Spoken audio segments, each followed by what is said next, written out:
Ayun, so good evening guys. Ngayon po ay Tuesday, March 5, 2024 at lagapak ng konti yung market natin. So negative 0.66% po. So nag-drop yung ating mga big caps na stocks. Karamihan ng mga winners ulit natin for today is yung ating mga syempre yung ating mga penny stocks. Ayan. So may ilang nagliparan dito kaninang umaga si IDC at saka si ANI nag-close ng malakas for today's trading natin. So nag-loss tayo. Pero net foreign buy pa rin, 308.89 million, tama ba? 84 million net foreign buy po yung market. So nandiyan pa rin naman yung foreigners. So ang dami nga lang nalaglag na blue chips for today's trading natin. So medyo nag-pullback siya. Nahirapan talaga dito sa ano. Kailan kaya tayo magbe-breakout dito sa 7,000 level naman. So hanggang touch lang siya tapos urong kaagad yung market natin. Ayan. So dahil diyan mga small caps nga po yung mga winners ayan ng mga penny stocks karamihan ng trending stocks natin. Okay? So ito po yung mga winners natin for today si ABA. So ayun yung alaga natin. Diretso 3.25% pero net foreign sale. Negative 2.95 million net foreign sale si ABA. So ano lang to, wala namang catalyst si ABA. Meron pala, may catalyst siya kanina. Tanda ko yung 4 tama ba? 40 million o 4 million USD. So merong investor daw na gustong bumili ng mga shares ni ABA natin. Hopefully walang discount. Tapos si APX, ayan. So finally, medyo bumabawi ng konti yung mga miners natin. At nag-up siya ng 3.5%. Tapos meron siya 2.76 million net foreign buy si APX. Etong si STI, panalo pa rin. So 3.9% tapos net foreign buy siya ng 98.8K. So nakabalik niya yata siya dun sa sa medyo malakas na pullback niya last week no, yung pullback natin sa kanya. So medyo bumabawi si STI. Si Ion negative 1.53%, nag-up siya ng 4% kahapon. Tama ba? 4% and then nag-pullback siya. So zero yung net foreign buy. All 8C, ayan. So finally na sasama na sa trending stock si All 8C, si ano kaya, GMA 7 natin. Ito yung mga magkakasabay last time nung nag-aakyatan sila, pero 'di ba sabay-sabay din silang bumagsak. So finally nagkaroon siya ng another breakout, no? Second breakout na niya.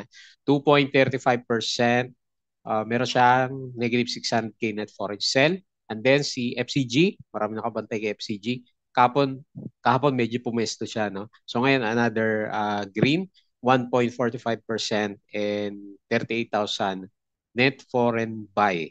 Itong si FCG natin. Ayan. So okay. So mga penny stocks pa rin po yung mga pumitik. Kaya kung meron kang LBC, ANI at saka si IDC at saka si MA, yung mga pinakamalakas na winners natin for today naman.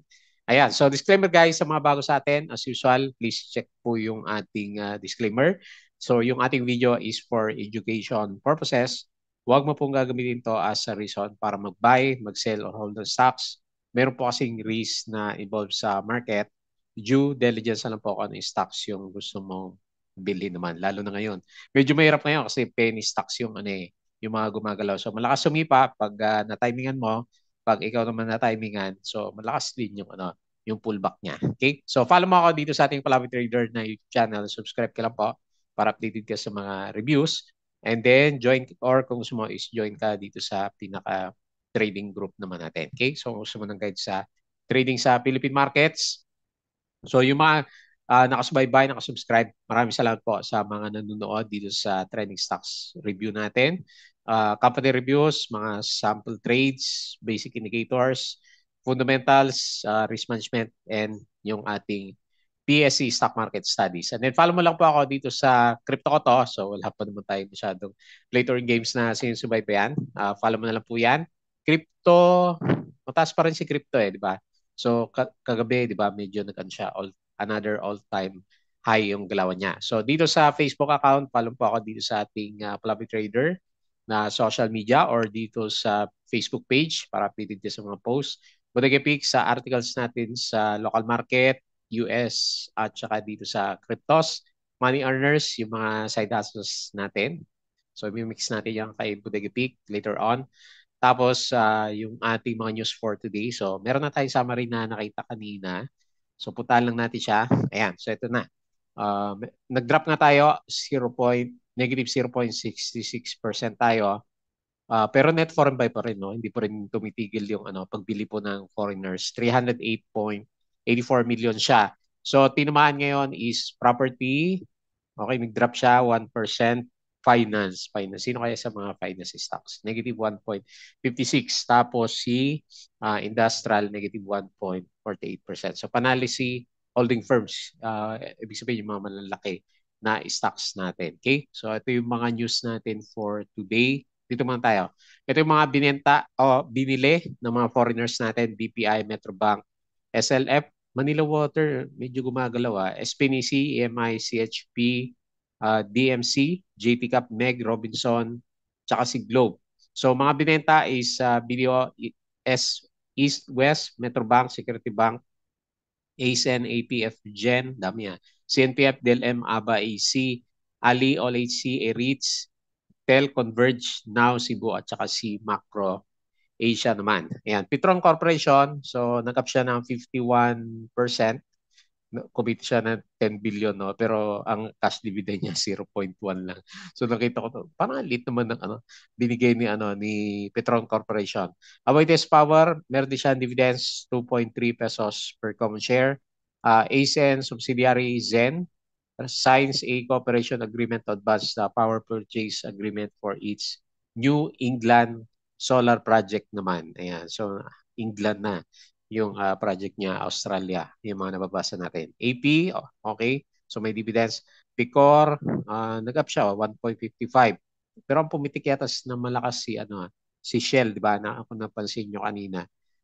Aboitiz Equity says Union Bank reported impressive net interest and fee-based earnings in 2023. Manila Water, so kaya naman pala pumitik. Ang laki ng income. Doubles to 8.5 billion. Ayan, so maganda kumita si Mr. Enrique Rason. So, Petron, okay na yan. MRC purchase in BitStar Prime on hold. Ayan. So, ayan. Catalyst na yan. No? MGen takes 60%, APs, TNGP at 40% of Chromate Gas Holdings and MERS, MGen jointly entered investment agreement to acquire Chromate Gas Holdings where MGen will get 60%. TNGP at 40%. Ayan. So meron silang pinaglagyan ng investment. Bloom will open a new integrated resort called Soler North in Quezon City by 2024. So good. Lalaki yung kanyang revenue kasama niya yung kanyang earnings. Inflation, ayan. So ito yung catalyst siguro natin kaya siguro medyo kumulelat yung yung galaw po ng market natin. So based dito ang inflation natin is nag-ano siya, actually umakyat siya. So from 2.8 naging 3.4. So okay lang siguro, no? Kasi pinakamababa na pala natin yung yung 2.8 nung January tapos tumaas siya ng konti. Okay pa rin naman actually based sa chart niya. So Bloom 85% yung kanyang earnings and then 12% year over year. So very good yung kanyang earnings. Tapos ayan may collision daw kanina sa South Chinese Sea, sa West Philippine Sea. Inisip ko nga kung ito yung ito yung dahilan ng ng biglang nag-drop tayo So kasi nung umaga, medyo okay pa yung galaw ng market pero nagkaroon din siya ng malakas na profit taking din naman. Okay? So anyway, tingnan natin bukas. MRC delays acquisition of Beachstar Prime. Bakit kaya? Manila Water, okay niyan. ABA. Ito yung pinaka catalyst natin kay Abacor Holdings natin kanina. So ABA secured 1.6 million additional investment from a named firm in Singapore as the latter plans to buy 4 million worth of shares. So 4 times 50, 200 million peso. Okay na rin. Pampataas ng konti kay ABA. PH inflation rose to 3.4%. Okay? So PNB for quarter net income jumps 4.5 billion due to lower provisions. Bloom expects to begin development its new 280-hectare integrated resort. Mukhang gumaganda si Bloom. Mer AGI, power will supply 100 megawatts of renewable energy. ICT rebranded Manila Harbor Center as Manila Multipurpose Terminal, BMC, may dividends. Ali, nag-drop si Ali. Commence construction of Virtus North Corporate Centers 4 and 5 in Quezon City. Okay, so 84% yung earnings ni Bloom. ACEN, Bloom, inflation, basa natin yan. Hanap tayo ng, hindi pa natin nababasa. AGI, Tanled, AGI, Meralco for TOPS, Meralco for renewable energy. Ali, okay na. TEL, tab lines from EPLDT, higher data center mix. Manila Water, oh. So medyo nag-breakout yung price. ASEAN, top lithium producer Australia, supplier Indonesia and Philippines continue up to develop regional battery storage system. Siguro maganda to kay ASEAN yung ano, kung si Tesla na yung ano, yung battery ni Tesla, no. Investors eyed for Terra Solar of SPNEC. So wala pa yan. At saka si ABA kaninang umaga, inflation, ASN. Okay, nabasa na yata natin lahat ng mga catalyst natin. Share buyback, si Costco at saka si Robinsons Retail Holdings, combination ng mga ano LNG companies natin. Okay, so yun na yun. So kagabi, parang pullback si US kagabi. Silipin natin yung ano, yung galaw niya mamaya naman. Okay? So, yun po yung mga na-post natin for today. So, guys, yung ating Patreon. So, yung mga sumali sa group pala natin for the month, paki-message po ako para may isama po kayo dun sa trading group. Sa mga gustong sumali, paki-check na lang po yung ating Patreon channel. So, nandiyan yung mga stock picks, bodega picks, at saka meetings. Ayan, nandiyan yung mga meetings natin. Naka-upload naman siya. So, double check mo na po yung mga gustong sumali sa grupo natin. Okay? So, open po yan. Ayan, so bakit si Jollibee nandito sa unahan? Ayan, so naghahanap ako ng ano nagpabagsak ng market natin kanina. So, okay, so ayusin ko lang yung chart para magandang tignan. Okay, so nag-drop yung index natin. So medyo malakas Negative 0.66% pero net foreign buying pa rin naman. 308.84 million. So based dito, anyway, nag-ano naman siya 52 weeks high. 7,000, 52 weeks high ba? O pwede na rin siguro. 7,025. So nag-pullback ulit tayo.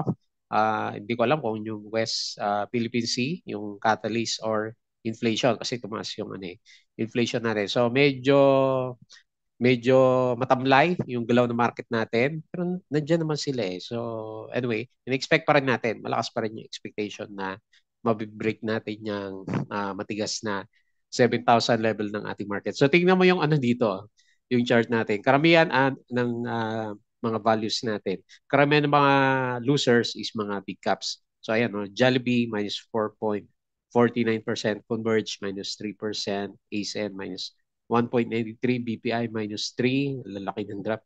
Metrobank minus 2%, URC minus 1.91, ICT negative 1.53%. Ayan. So si SM, yung sumalo sa atin, 2.99, CNPF 0.55, ganda ng chart ni CNPF. Si AP 0.8%, sino pa ba sa mga big caps? At saka si Globe 1.16 percent naman. Okay? So yung losers, winners, mga winners natin, LBC, ano ba to? Pitong buyers lang si LBC. Ayan. So anyway, hindi pala malaki yung volume niya, maliit lang. TechW 8K din lang yung yung volume niya. So pinitik lang 13%. Ani, ayan, medyo malaki 7.8 billion. Yan na ba? Saglit. Di na natin makita yung chart ni Ani. O yan, parang breakout pala si Ani. Nakatago kasi dito Hindi ko mapansin kanina. Si Ma, 9.8%. IBC, umabot to ng 13% kanina. Ayan, pinitik. Ayan. Hopefully wala na trap sa batang taas. Shell, ito, nag-breakout si Shell. 4.81% sa STI. Ang ganda ng chart niya, Pa-breakout STI. PLC, bumalik. Ayan, bumalik siya 2.8. And LAN, okay, bumalik yung chart niya, 2% kailan, 9 trades lang. Tsaka si All HC, ayan. So, medyo malakas si All HC natin. Ayan, meron siyang, kahit pa paano, meron siyang buyers. So, maganda na yung chart niya, All HC mamaya. Mamaya, silipin natin maigi yung chart niya. Okay? So, punta naman tayo sa losers, mga penny to. ECBC, ayan, kinain na rin niya, So, hopefully, nakalabas na kayo dapat pala, So 30% kasi bigla yung Ayan, kinain na rin niya. So maghanap ng support. Yung mga high flyers natin nakaraan na tumaob na rin CHP lang yata yung natitira. Jollibee, ano kayo nangyari dito kay Jollibee? Nag-drop siya ng 4%. SSP, ayun Biglang, ito yung nakulong din ako dati dito kay ano eh, kay SSP. So nakalabas tayo dito. Okay. Wala kasi volume to pag ano, ayan oh, tignan mo, 8 trades lang, 120K. Minsan nawawalan ng volume si ano eh. Pero ang ganda pag ano pumitik si ano, SSP. Ayan, Penny, syempre galawang Penny. Home, ayan, nagbi-breakdown, 3%. Converge, nangyari sa'yo. So, minus 3.55 BPI, ayan, profit taking. Laki ng ano, profit, ito ba yung may dividends? O si BDO yung ano, ayan, profit taking din pala. APBI, so wala din masyadong volume to. Si Now, minus 2.75. So, nagbe-breakdown din si Now natin. Okay? So, yun po yung mga pinaka-winners, losers, at saka yung mga blue chips na galawan natin. So, meron pa rin naman eh. Ayan, oh, tinitignan ko kanina yung ano, historical data. So, puro net buy pa rin naman eh. So, baka pullback lang yung nakikita natin na galawan na yan. So, siguro hanggat di naman nababasag yung trend. Mas maganda na yan. Paunti-unti lang yung taas niya kaysa last time nagparabolic siya tapos binawi din niya no nagparabolic tapos binawi niya ito dahan-dahan lang yung ano so hopefully hindi lang siya dahan-dahan na ano mag-break sa MA20 okay so tignan natin bukas malay mo mas maganda yung galaw na market natin so tingin tayo dito sa US market so mukhang pa-drop malakas din pala yung drop nila Nasdaq futures minus 0.61 Dow Futures minus 0.1, S&P minus 0.28. Kagabi, nag-pullback na sila ng konti. Yan, madugo pala dito. European markets, laglag. Asian markets, laglag din pala. Ayan, so kaya pala ano, na tumaob yung ano, yung index din natin. So wala tayong magandang makita ngayon. Dito kayo sa crypto, ba nangyari dito? Yung lakas oh. Lakas ni ano, Bitcoin 66K. Ethereum 3.7, laki oh, 6% up. Si BNB 418. Ito si Dodge, si Shiba oh, MEMS natin oh. 56%, si Dodge 12%. Sino pa? Ayan, so maganda dito sa cryptos natin. Na-sustain niya no. So talagang nag-all-time high si ano si Bitcoin natin. Okay. So yung play to earn games ko lang ano, medyo deads. Wala tayong makita na ano mga play to earn games. Okay. So mapula lahat po ng ano na mga big caps na stocks natin. So pag-usapan natin yung ating trend stocks. Unahin natin yung paborito kong si ABA. Hopefully, hindi tayo mabuhusan. Ang average natin dito is 1.1. Ayan. So, saan kaya mauntog si ABA natin? Ang pinakamalapit na resistance niya, so current price, parang breakout kasi yung ano eh, yung candle niya kasi medyo solid ng konti. So, ito, meron tayo resistance dito sa 1.36. So, based dito sa galaw niya, okay, so uptrend naman siya. Ang potential upside pa niya, siguro bago mauntog, is mga 7% siguro dito sa 1.36. So anyway, very good naman. Uptrend pa rin naman yung ano, yung galaw nitong si Aba. Tapos ang maganda lang sa kanya, meron siyang kahit pa paano meron siyang volume ngayon. So may volume dito nung February 29 at saka ngayon, which is around 22 million. Net foreign sale nga lang siya minus 2.95 million. Ayan. So pero may konting breakout yung candle natin. So tingnan natin at may investor siya, di ba? So ang pinaka ano sa mga holders, syempre kung i-close natin tong area na to which is matagal pa naman siguro bago ma-close yan. So dito muna tayo tumingin sa ano 1.36. So medyo bullish siya kasi yung mga indicators may konting volume, di ba? Tapos may RSI at saka malit yung MACD natin eh. Pero ayan o, yung blue line nasa above naman ng red line natin. Okay? So catalyst is yung nabasa natin kanina, meron siyang investor ng 200 million peso. Okay? 4 million US dollar naman kanina. Maganda, may nag-invest kahit pa paano. No? Ayan. So next, si APX. So nag-bounce na. Ayan. Oh, puro gap up si ano. Gap down dati. Tapos ngayon, puro gap up naman si APX. So bumabawi siya. 3.5% up. Tapos meron siyang 2.76 million net foreign buy. So laki din ng volume niya. No? Nasa 28 million. Ayan. Bumabawi na siya. So yung pinaka-resistance natin is syempre dito or dito sa MA100. 2.7 o 2.8. So, depende sa galaw niya. Maganda yung volume niya ngayon. No? Meron siyang spike ng konti. So, bukas natin malalaman kung maganda makita is another 20 million na volume para dito kay APX para abot tayo dito sa 2.78 bago siya magkaroon ng untog. Kasi yung problema niya nandoon pa rin naman, di ba? Hindi ko nakita kung wala akong nakita na disclosure sa kanya kung yung silangan ba yun? Silangan na project niya is operational na siya. So, dati kasi medyo huminto dahil doon sa meron siya landslide, di ba? May nabalita last time. Okay? So anyway, very good. Nakakabawi si APX. Ang hilig niyan tumalon, no? Pero puro gap down or puro gap up. Puro gap up pala yung ano niya dito last time, no? Nagga-gap. Ayan. So anyway, very good. Nakakabalik ng konti si APX. So yung mining natin, di ba, si Mark kahapon is medyo gumalaw din siya. So another good movement ng stocks. So usapang penny pa rin tayo. STI 3.9%. Kinain na niya yung so nagpakaba lang pala siya dito tapos nag-ride ulit siya sa MA9. Kaya pa ba ito ng extended Fibonacci natin last time? Asan ba yun? Ito, trend base. Ito, mukhang kaya pa. Okay, so base dito, nag-support siya dito. Uy, mukhang parabolic siya. So anyway, parang parabolic nga kasi malalaki yung yung kandila natin. So hanap tayo ng resistance dito sa kabila. Pagka-try siya ulit mag-break. Ayan, so maganda ma-break to. So tignan natin. 0.82 yung pinaka-main resistance. Tapos doon sa price action niya, bullish na bullish. Siyempre kasi above ng MA9. Tsaka overbought. Ang tagal sa overbought na ito since second week ng February. Ayan, so very good. Congrats. So laki na laki na ng ginalaw niya simula dito nung last year to no November. Halos sa bagger na tong si STI natin. So 98.8K net foreign buy and then up siya na 3.9%. Catalyst is syempre bibili niya si PSBA. Yan. Next, Ionix. So ito yung trending natin kahapon pero mukhang nauntog tayo. So kanina medyo verde naman siya. Nag-open siya is nag-drop pala siya no sa opening pa lang.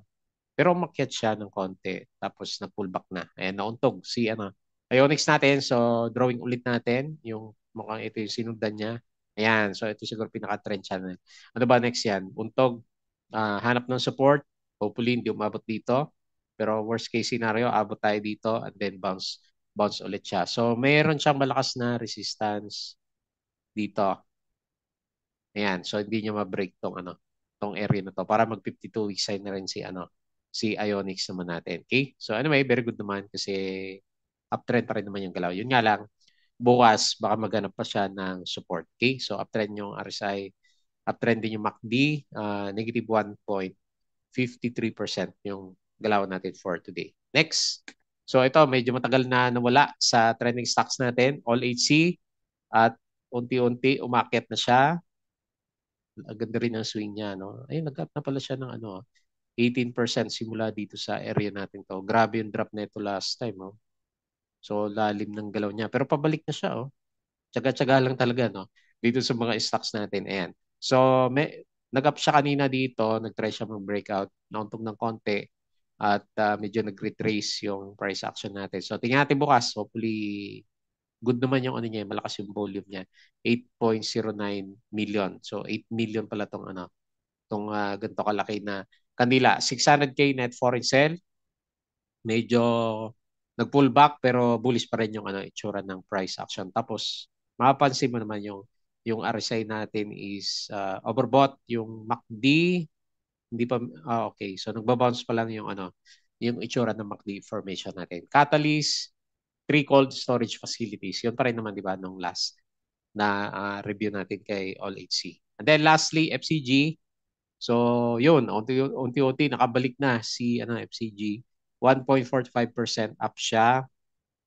Saglit. Nasabi ko ba si All HC is up ng 2.35%. FCG, so nag-up tayo ng 1.45%, 38K net foreign buy. So, bumalik yung galaw niya. So, tignan natin. Okay, so buti na lang nag-establish ng support dito sa 0.65 siguro o 0.66 na support. So, on the way ulit tayo dito sa dito. Kasi ito naman yung pinaka-trading channel natin sa kanya, di ba? Yan. So, yung pinaka-trading channel. So, kailampasan natin tong ano, meron siyang resistance dito na malakas sa 0.7185. Pero maganda, maganda kasi nag-bounce ng konti. Volume, okay, may volume tayo ngayon. 8.7 million naman siya. Ayan. So, sideways lang ba yan o pa-recover na yung price ni ano nitong si FCG natin. So maganda naka-recover siya kahit pa paano. So lumalabas, meron siyang higher low. Ayan. So ito yung isa, and then ito yung isa. Okay? So maganda. So balik tayo dito sa sideways na malaking channel ni ano ni FCG. No, tingnan natin kung i-retouch ulit natin to for the coming few days kasi most likely ito yung pinakamalakas na ano na resistance nitong si FCG naman natin. Okay, so yun lang yung ating review for today. Matamlay yung mga big cap holders natin kasi nga laglagan, no? Kita mo naman dito, puro pula lahat ng ano. Lalo na si Jollibee, medyo nag-pullback ng malakas for today's trading at saka itong si Converge at saka si BPI natin. Ayan. So, yun lang po muna yung ating review. Tuesday pa lang naman. So, may few days pa tayo para makita natin kung good close yung market natin.